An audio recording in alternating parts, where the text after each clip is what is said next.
USA ইসরায়েলের ইন্টারেস্টের বিরুদ্ধে যেতে পারে না। গত জুনে যে যুদ্ধটা হলো তখন কিন্তু ইসরায়েলকে দেখানোর জন্য হলেও ইউএসএ কিন্তু বড় একটা সামরিক অপারেশন করেছে। কিন্তু এখন যেটা হচ্ছে, এখন কিন্তু প্রথম যখন এটা যুদ্ধ শুরু করলো তখন ট্রাম্প এটাকে ঘোষণা করলেন এটাকে বলে এলিমিনেট মানে ইরানিয়ান রেজিম, এরকম একটা কথা বলেছে, রাইট? কিন্তু কিছুক্ষণ পরে যখন সেকেন্ড ওয়েভটার প্রস্তুতি নিচ্ছিল তখন কিন্তু বলে অ্যানিহিলেট। এই দুইটার মধ্যে তফাৎ আছে।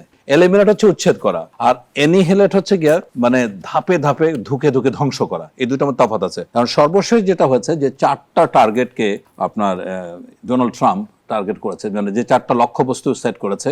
এক হচ্ছে যে ইরানে কোনোভাবে তাদের নিউক্লিয়ার ওয়েপন তৈরি করতে দিবে না, এটা একটা 1 নম্বর কারণ।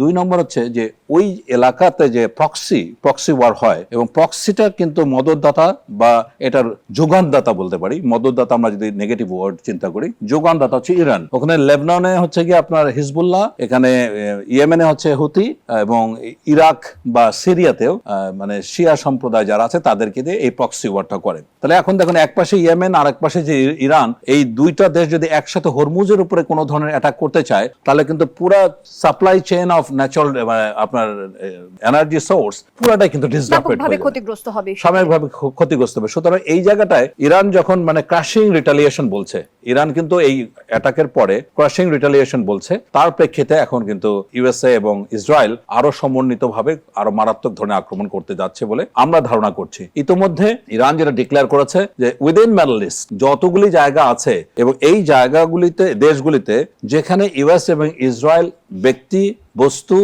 স্থাপনা প্রত্যেকটা এখন লেজিটিমেট বৈধ সামরিক টার্গেটের মধ্যে তারা কনসিডার করছে। এবং ইতোমধ্যে কুয়েতে, বাহরাইনে তো তাদের 5th ফ্লিট সবচেয়ে বড় যেটা নৌবহর ওই অঞ্চল সেটা হেডকোয়ার্টার্স, সেখানেও কিন্তু আক্রমণ করেছে। এবং কাতারেও বেশ কয়েকটা জায়গায়, কাতারে আমি কিছুক্ষণ আগে মানে আল জাজিরা রিপোর্টে দেখছিলাম যে 7টা থেকে এটা অলরেডি শুরু হয়েছে। সুতরাং এটা একটা ম্যাসিভ একটা সিভিয়ার টাইপ অফ ওয়ারের দিকে টার্ন নিচ্ছে। ধন্যবাদ জানাচ্ছি জনাব শামীম কামাল।